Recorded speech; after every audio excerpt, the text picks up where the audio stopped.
안녕하십니까? 하나원 문학관 TV를 진행하는 손흥섭 시인입니다. 시청자와 문인 여러분, 오늘도 함께해 주셔서 감사합니다.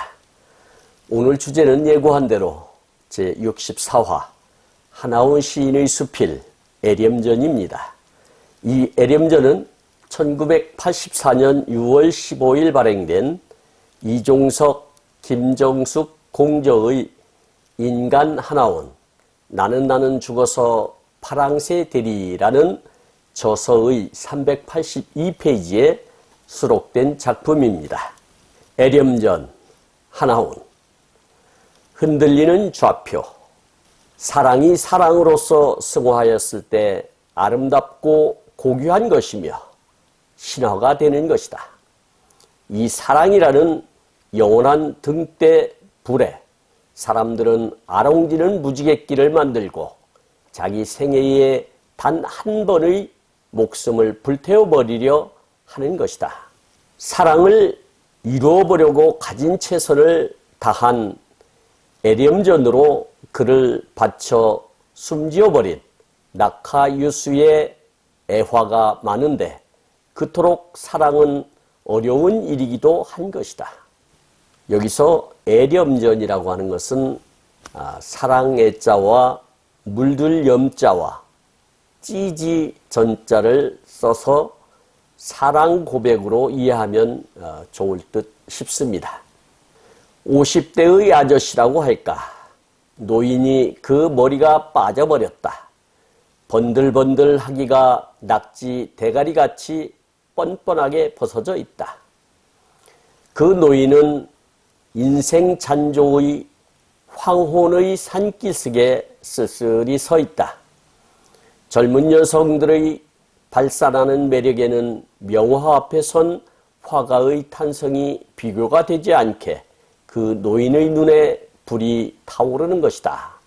여기서 인생 잔조라고 하는 것은 인생에서 해가 질 무렵의 노을을 뜻하니 황혼역이라고 이해하면 좋을 듯 싶습니다. 그 노인은 허리를 가늘게 졸라매고 가슴의 기복을 풍부하게 나타내고 다리가 말쑥하게 뽑아 보이는 것이 남자의 눈을 현혹하는 방법이다. 여기서 기복이라고 하는 것은 일이나 상태 따위가 좋았다 나빴다 혹은 성하였다 쇠하였다 하는 뜻인데 우리가 S라인으로 통칭하지 않습니까? 여자의 굴곡을 나타내는 그러한 표현으로 이해하시면 좋을 것 같습니다. 여성은 유경계처럼 다리나 가슴만 발달하도록 길러야 이란 미국의 어느 여인이 말하는 것을 생각하면서 눈앞에 서 있는 여인의 몸을 음미하며 여체 예찬에 인색하지 않았다. 여기서 유경계라고 하는 것은 이제 닭고기를 이르는 말입니다. 그 노인은 옛날이라서 7살 때 자기보다도 10년 이상이나 위인 여인과 결혼을 하였다. 말이 결혼이지 그는 장가를 들었다기보다는 젊은 새어머니를 모신 바와 다름없이 자기 아내의 키움을 받고 성장했다는 것이다. 그가 철이 들면서 상투를 깎고 서울로 유학이랍시고 떠났다고 한다. 당신은 이 땅에 지금의 연애 같은 것이 존재치 않을 때였다. 그는 개명된 사조를 호흡하면서 사춘의 눈이 싹틈을 억누르지 못해 돈판처럼 어색을 시작하였던 것이다. 여기서 어색이라고 하는 것은 여색을 지나치게 탐하는 것, 이런 뜻이 되겠습니다. 그는 옛날의 여자와 오늘의 여자의 몸을 비교할 때 놀라 자빠질 지경으로 노출 과다의 글래머한데 매혹되어 젊은 여자만 보면 죽을 지경이었다. 그 탐스러운 앞가슴이 볼록한 유방미와 벅찬 육체의 곡선과 그 율동이 포동포동거리는 휘황찬란함과 에텔의 현기에 쓰러질 것만 같았다. 여자의 몸을 맛본 노인은 아까울 것이 없이 수단과 방법을 가리지 않고 도색 행각을 하며 습관이 천성이 되어 지금은 변태성욕자라는 이름마저 붙고 있는 것이다. 여기서 도색행각이라고 하는 것은 남녀 사이에 얽힌 색정적인 행각을 이루는 말, 이렇게 이해하시면 되겠고요. 노인의 원숙한 걸헌트의 기교는 여성들이 꼼짝할 수 없는 일이 아닐 수 없다. 젊은 여성들은 그녀들의 나리시즘과 허영을 만족시켜주고 기교와 돈의 잉여력을 부리면 그 잉여력은 무서운 힘과 속력을 내어 아가씨들을 덫에 사로잡는 것이다. 그리고는 달콤한 세레나다도 없이 여인들을 타락시켜버리는 것이다. 그런 악령을 갖고서 정식 결혼과 이혼이 수없고 소녀딸 같은 애숭이들을 식성대로 잡수시는 것이었다. 이렇게 기록하고 있는데요. 여기서 나르시즘이라고 하는 것은 정신분석학적 용어로서 자신의 애모, 능력과 같은 어떠한 이유를 들어 지나치게 자기 자신이 뛰어나다고 믿거나 아니면 사랑하는 자기 중심성 성격 또는 행동을 말한다. 이렇게 이해하시면 되겠습니다. 그리고 잉여력이라고 하는 것은 쓰고 난 후 남은 힘, 주로 남는 시간에 풍부한 재능을 활용하여 기발하지만 별로 쓸모는 없는 창작물을 만들어내는 능력을 이르는 말로 사용된다. 이렇게 이해하시면 되겠습니다. 그리고 악령이라고 하는 것은 한을 품고 재앙이나 복수를 내린다는 나쁜 영혼을 뜻하는 것입니다. 본문으로 돌아가겠습니다. 이것은 푸념일까? 이 노인은 여자를 장밋빛 황홀한 것으로 신비화하지 않고 오직 하반신만을 즐겨보는 반인간적 행위만에 열중하고 있는 것이다. 연애가 상반신의 형이상학적인 것으로부터 하향하는 관능의 하반신 현상은 오늘의 이 땅에 침윤되어 있고 킨제이 바람이 기성을 무시하고 붕괴되는 도덕 윤리의 태폐가 구린내를 피우니 어찌하는 수가 없다. 이렇게 기록하고 있는데요. 여기서 침윤이라고 하는 것은 수분이 스며들어 차차 젖어들어감, 그런 뜻이고, 킨제이라고 하는 것은 엘프리드 킨제이라는 사람을 이야기하는데요. 1894년에 탄생해서 1956년에 돌아가셨는데, 미국의 생물학자이자 킨제이 보고서를 쓴 킨제이 등이 사람들의 성적 행위에 대해 조사한 2권의 책을 킨제이 연구소에서 제출한 바가 있습니다. 그래서 킨제이라고 하는 이름이 널리 알리게 되었죠. 대머리 노인에게 이런 책임을 전가시키기에는 세상이 너무 썩어져 있는 것이다. 대가리 피도 마르지 않은 사춘기 아이들까지라도 남녀 교제라 하는 것이 상식화되어 있고 소위 비트족이라는 젊은 여자들이 보이 헌트니 하여 대머리 노인네를 유혹하여 경제적 스폰서를 잡아놓고 노인과 즐기고 또 다른 젊은 사람들과 엔조이라는 이중생활을 하고 있으며 또한 중년 부인들이 젊은 스왈로와 바람을 피우는 따위가 이 사회의 상식으로 되어 있다. 이렇게 기록하고 있는데 여기서 비트라고 하는 것은 1950년대 중반 미국에서 현대의 산업사회를 부정하고 기존의 질서와 도덕을 거부하며 문학의 아카데미즘을 반대한 방랑자적인 문학가 및 예술가 세대를 이르는 말이다. 이렇게 이해하시면 되겠고요. 스왈로라고 하는 것은 삼키다, 제비라는 뜻으로 여기서는 꽃제비가 맞을 듯 싶습니다. 남녀가 자기 식성대로 놀아라고 담배 피우듯이 피우고 나면 꽁초를 버리듯이 미련 없이 새 것을 피우고 있는 것이다. 대머리 노인을 센닝길이라고 하는 것은 한자로 천인참이라고 하는 뜻인데 일본 무사들이 사람을 1000명이나 잘라버리듯이 여자를 1000명이나 희생시키는 오입장의를 말한다. 이렇게 이해하시면 되겠습니다. 왜 이 땅이 이런 데카당으로 썩어가고 있을까? 여기서 데카당이라고 하는 것은 프랑스의 상징주의 시인과 그와 비슷한 시기의 영국 신미주의 운동의 후세대에 속하는 시인들을 말한다. 이 두 집단은 문학과 예술을 산업사회의 물질 만능주의로부터 해방시키고자 했으며 일부는 도덕에서도 자유분방함을 추구했기 때문에 데카당의 의미가 확대되어 세기 말과 거의 같은 뜻으로 쓰이게 되었으며 퇴폐주의를 추종하는 예술가나 문인들을 뜻한다. 이렇게 이해하시면 되겠습니다.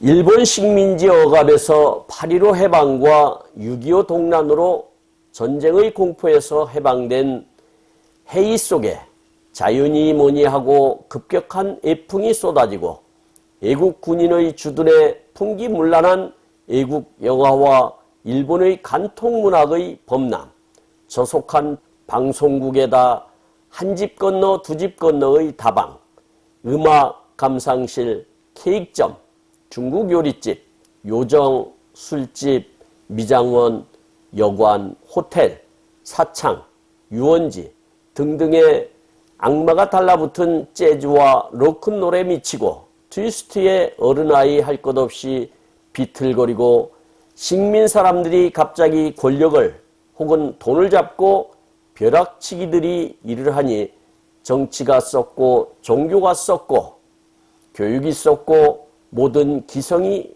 무시되고 무너지고 타락된 태폐만이 숨이 가쁘도록 가득 차 있으니 자연이 섹스 문란을 가져오게끔 되는 것이 아닐까 이렇게 기록하고 있습니다. 해이라고 하는 것은 정신상태나 태도 따위가 긴장이 풀려져서 느슨해짐 이것을 해이라고 하죠. 무슨 우국지정 같은 푸념이지만 이런 현상의 악순환이 사회를 지배하게 되니 무섭지 않을 수 없는 일이다. 여기서 우국지정이라고 하는 것은 나란 일을 근심하는 마음 이렇게 이해하시면 되겠습니다. 인생잔고와 분합이 인생잔고라고 하는 것은 나머지의 인생 이렇게 이해하시면 되겠고요. 분합이라고 하는 것은 나비목 불나방과에 속한 곤충이다 이렇게 이해하시면 되겠습니다. 그 노인은 좀처럼 대머리를 남에게 보이지 않는다. 여인들 앞에는 죽어도 보이지 않고 언제나 모자를 쓰고 있으며 젊게 보이기 위하여 어울리지 않게 짙은 색깔의 옷을 입고 멋을 부린다. 이 노인의 식지가 닿으면 어떤 여자이고 하는 수가 없다는 것이다. 이 천재적 소질을 어떤 여성이라고 노인의 식성을 알고 욕을 하면서도 꼬리를 치며 허기지게 달겨들고 있는 데는 알 수 없는 일이 아닐 수 없다. 여기서 식지라고 하는 것은 엄지손가락과 가운데 손가락 사이에 있는 둘째 손가락을 뜻하는 것입니다. 피차 아무 부담도 가책도 없이 시집을 가는 이 뻔뻔스러운 여인들의 반인간 행위는 끔찍하기 짝이 없다. 인간의 최고의 시이며 꽃이며 신화인 사랑을 앞으로 그들은 어떻게 할 심사인지 모를 일이다. 이런 창성 인간성의 유형들은 지난날 세계의 비난이 많던 우회 결혼이든가 러셀의 시험 결혼이든가 심지어 코론타이의 붉은 사랑이 무색할 지경으로 앞지르고 있는 짐승들이 아닌가 한다. 이렇게 이야기하고 있는데 여기서 창성인간상이라고 하는 것은 몸을 파는 것을 업으로 하는 여자의 인간상이다. 이렇게 이해하시면 되겠고요. 우회 결혼을 주창한 사람은 1894년에 콜로라도에서 변호사이자 개혁자였던 벤자민 바 린치라고 하는 사람이 주창한 이론인데요. 세상에 큰 논쟁거리가 되기도 했었습니다. 그리고 러셀이라고 하는 것은 영국 철학자 번트런트 러셀을 이야기하는데 이분은 시험 결혼이라는 것을 주창했었죠. 그리고 코론타이라고 하는 거는 알렉산드라 미하일로브나 코론타이인데 1872년 3월 31일 날 탄생해서 1952년 3월 9일 날 돌아가신 러시아 제국과 소비에트 연방의 노동운동가였으며 정치인이자 애교관, 소설가, 사회주의자였다. 어릴 적 이름은 슈라라고 했고 본명은 알렉산드라 미하일로브나 도몬토비치라고 알려지고 있습니다. 별명은 러시아 혁명의 붉은 장미다라는 글이 있고 러시아 상트제테르부르크 출신이다 이렇게 알려져 있습니다. 그 노인은 고기 맛을 알아서 이제 음미의 산매경에서 헛둥그란 눈알을 굴리며 인생 잔고와 대결하는 듯이 생고기만 보면 허허허 하는 입맛을 다시는 것이다. 그 노인은 이젠 내 모두가 가버린 마지막에 허무 발작으로 식지 닿는 대로 식성의 샌닝기리를 하는데 여인들은 포둥거리는 젊은 청춘을 달콤히 속삭거리는 세레나다도 없이 섹스의 분화비가 되고 만다. 그리고 하많은 것을 잃고 복원할 수 없는 그녀들은 엘레지도 없는데 이 연애라는 이름으로 이 남자 저 남자로 옮겨간다. 여기서 엘레지라고 하는 것은 슬픔을 노래한 시 또는 문학, 악곡 이런 것을 엘레지라고 합니다. 이것이 그 여자의 비극인가? 또 여성들의 비극인가? 그렇지 않으면 남성들의 비극인가? 온 인류의 낙조의 비극인가? 그렇지 않다면 섹스 따위는 무관심할 수 있는 내일이 상식이란 말인가? 여성의 허영심이 강하면 강할수록 여성들의 성욕이 탈선하면 탈선할수록 세상은 자연현상이라 흘러가 버릴 대로 흘러가 버릴 것이 아니겠는가?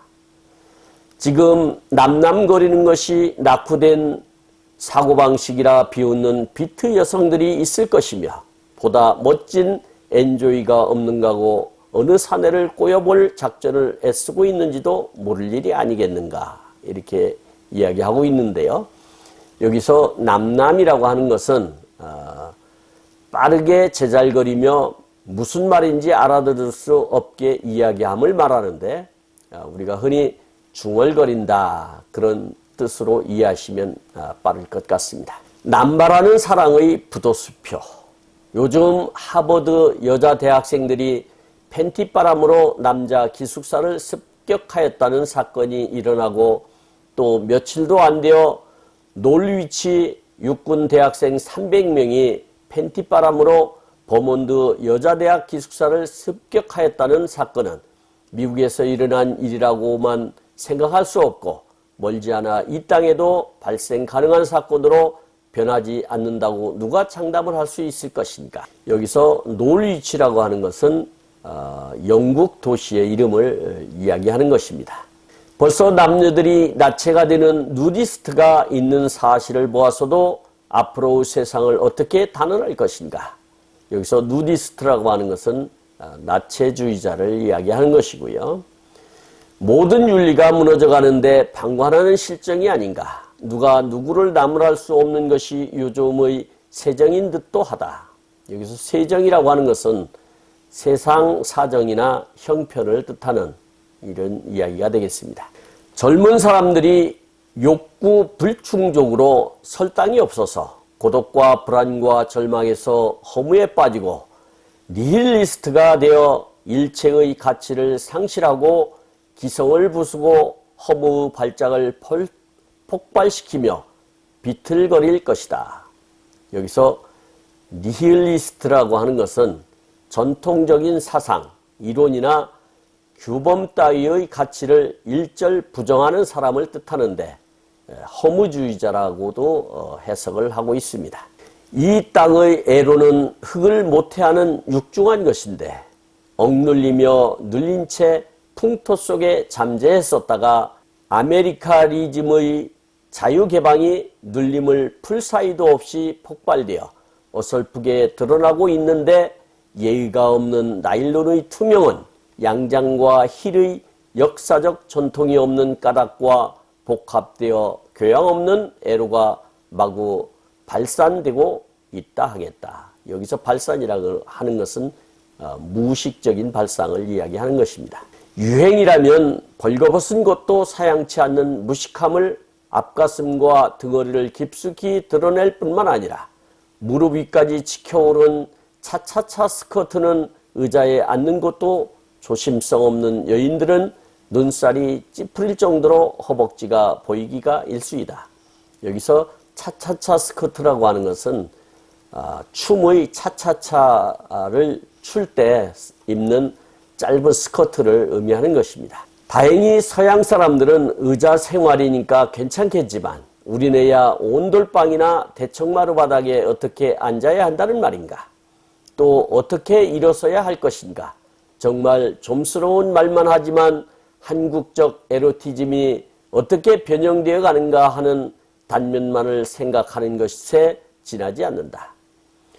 우리가 확고한 정신적 전통을 갖지 못하는 까닭에 우리로 애풍을 무비판적으로 마구 받아먹으니 소화불량증에서 가지가지 넌센스가 우리를 삐에로로 만들고 있는 것이다.